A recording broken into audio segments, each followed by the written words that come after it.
මගේ ආදරණීය යාළුවනේ යාළුවෝ හැමෝම පරිස්සමින් සතුටින් ඇති කියලා හිතනවා.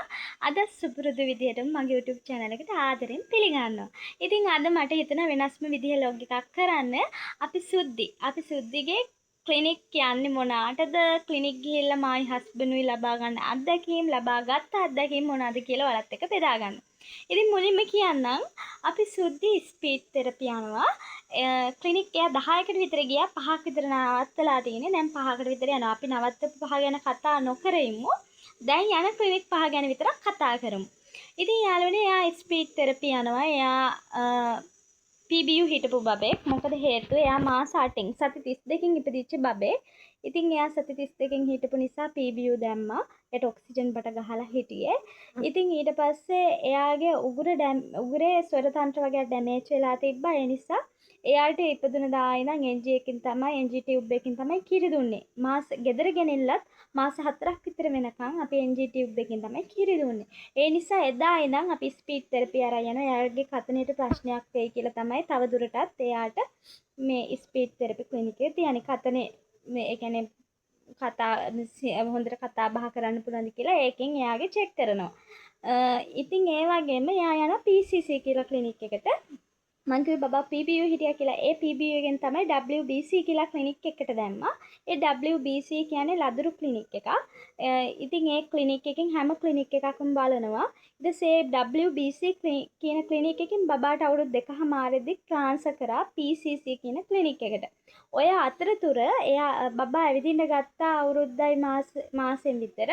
ඉතින් ඒ ඇවිදින්න ගද්දි එයාගේ කකුල වම් පැත්තේ සයිඩ් එකේ කකුල හරහට යන්න ගත්තා. ඉතින් කකුල හරහට යන්න ගත්ත නිසා අපි එතකොට WBC ක්ලිනික් එකට ගියේ. ඒකෙන් විකලාංග ක්ලිනික් එකට දැම්මා. විකලාංග ක්ලිනික් එකේ ડોක්ටර්ස්ලා කිව්වා බබාගේ කකුලේ අපේ වගේ මේ වක්‍ර නැහැ. තනිකර කෙලින්ම බිමට තිබ්බම ෆ්ලැට්. කකුල ඒ කියන්නේ බිමට පය හිටිනවා. සම්පූර්ණයෙන්ම කකුල හිටිනවා. ඉතින් ඒ නිසා වෙන්නේ නැති කියලා කිව්වා. ඊට පස්සේ අර PCC ක්ලිනික් එකට ට්‍රාන්ස්ෆර් කරාට පස්සේ ඒකේ මැඩම් ඇත්තට මට දෙවියෙක් වගේ මැඩම් කිව්වා බබාගේ මේ ප්‍රශ්නේ මේ කකුලට විතරද තියෙන්නේ කියලා ඇහුවා.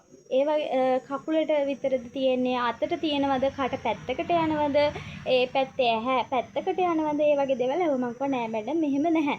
ඊට පස්සේ කිව්වා අම්මා MRI එකක් කරමු. සමහර විට බබාගේ මොලේ ස්නායු ඩැමේජ් වුණාමත් මේ දේ වෙන්න පුළුවන්. මොලේට රුධිර වහනයක් වුණාමත් මේ දේ වෙන්න පුළුවන් කියලා. ඉතින් MRI එකක් කරා යාළුවනේ. MRI රිපෝට් එක ආවා.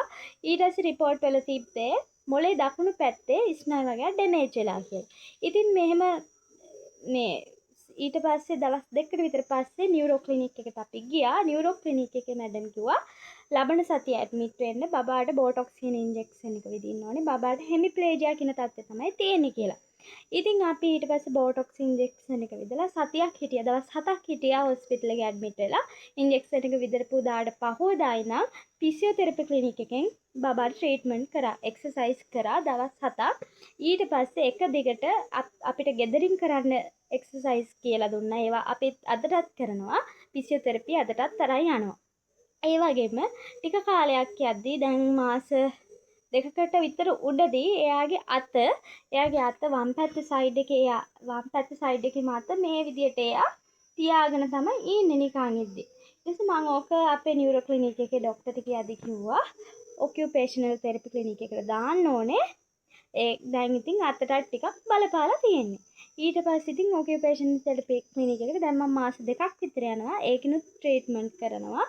බබාට බැක්ලොෆ්‍රොන් කියන ටැබ්ලට් එක නියුරෝ ක්ලිනික් එකෙන් දෙනවා. අපි ඒ ටැබ්ලට් එකක් දෙනවා. අතටත් එක්සර්සයිස් කරනවා. කකුලටත් එක්සර්සයිස් කරනවා. ඉතින් බබාගේ කකුලට අපි මහව මෙත්තා පදනමින් සපත්තු දෙකකුත් දාලා තියෙන්නේ. එයාගේ කකුල වක්ක හැදෙන්න කියලා. මොකද වක්ක නැතුනොත් එයාගේ කකුලේ බැලන්ස් එක මදි වෙනවා කිව්වා. ඉතින් එයා නිතරම වැටෙනවා. ඒ නිසා ඉතින් අපි සපත්තු දෙක දාන්නත් ඕනේ. නැත්නම් එයා කකුල වක්ක හැදෙන්නේ නැහනේ. ඉතින් මේ වගේ ගොඩාක් අත්දැකීම් මේ ක්ලිනික් වලින් ලැබලා තියෙනවා. අපි යනවා ස්පීච් තෙරපි යනවා, PCC යනවා, PNC ක්ලිනික් එකට යනවා. ඒ වගේම ෆිසියෝതെරපි ක්ලිනික් එකට යනවා, ඔකියුපේෂනල් තෙරපි ක්ලිනික් එකට යනවා. මේ ක්ලිනික් පහට තමයි යන්නේ. ඉතින් යාළුවනේ මම මේ කියන්නේ කෙනෙක් කියන පළියට කිසි දෙයක් කරන්න යන්න එපා. මම ලබාගත්තු අත්දැකීමත් එක්ක කියන්නේ සමහර මම කිව්වේ විකලංග ක්ලිනික් එකට ගියා කියලා. ඒකට ආපු ඇන්ටිලා සමහර අත් කකුල් කඩාගත්තු ඇන්ටිලා කිව්වා බබාගේ කකුල බකල් වෙලා ඇති කිරි ගාලා අදින්න පොල් කිරි ගාලා අදින්න නරකයි මේකයි කියලා. මම එයාලා කියන දේ ඇහුවේ නෑ. මම දිගටම බබාව ක්ලිනික් අරන් ගියා. ඒ හින්දා තමයි මම බබාගේ ලෙඩේ මොකද්ද කියන දේ දැනගත්තේ. එයාට හෙමිප්ලේජියා කියන තත්ත්වය තමයි ඇතිලා තියෙන්නේ. ඉතින් ඒ ලෙඩේ තියෙන දරුවන්ගේ අම්මලා දන්න ඇති අත්දැකීමක් ලබාගෙන ඇති. ඉතින් මම හිතනවා අපි කරපු කර්ම විපාකයන් තමයි අපිට මේ බලපාලා තියෙන්නේ කියලා. ඉතින් මායි හස්බන්ඩ්ුයි ඒ හැමදේම අපි කරපු දේවල්නේ. ඉතින් ඒවා මේ ආත්මේ හරි අපි විඳලා තමයි මේවා වෙන්න ඕනේ. නැත්තම් ඉතින් අපි ලබන ආත්මෙටත් ඒ දේවල් අරන් ගිහලා හරියන්නේ නැහැ. ඉතින් අපි දරුවා වෙනුවෙන් කරන්න පුළුවන් උපරිමයෙන්ම කරනවා. මොකද දුවෙක්නේ ඉන්නේ.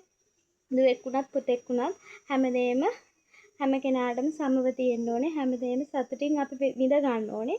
ඉතින් මං කියන්නේ යාළුවනේ කිසි කෙනෙක් කියන දේවල් අහන්න යන්න එපා. ඔයානේ අම්මා, ඔයානේ තාත්තා. ඉතින් ඔයාලා මම මේ පඬිතකම් කියනවා නෙමෙයි. අද ලංකාවේ දියුණුවනේ. රටේ ඕන තරම් ડોක්ටර්ස්ලා ඉන්නවා. ප්‍රශ්නයක් තියෙනවා නම් ડોක්ටර්ස්ලාට ගිහින් කියන්න ට්‍රීට්මන්ට් ඒවට කරයි. මං ලබාගත්තු අත්දැකීම් අනුව කියන්නේ මොකද මගේ දරුවට ડોක්ටර්ස්ලාගෙන් කිසි ප්‍රශ්නයක් වුණේ නැහැ. මේ එයා ඉපදිච්ච දායි නම් එයාට ලැබෙන්න ඕනේ හැම දෙයක්ම ડોක්ටර්ස්ලාගෙන් ලැබුණා. ඉතින් මං ඒවට ගොඩාක් මේ ණය ගැති ડોක්ටර්ස්ලාට. ඉතින් මං කියන්නේ මගේ vlog එක හොඳයි නම් ඔයාලට වැදගත් නම් like එකක් දාන්න, කමෙන්ට් එකක් දාන්න, ඒ වගේම subscribe කරලා නැත්නම් subscribe කරන්න. හැමෝම ආයෙත් අලුත් වීඩියෝ එකක් එනකන් පරිස්සමින් සතුටින් ඉන්න හැමෝටම සන්නයි.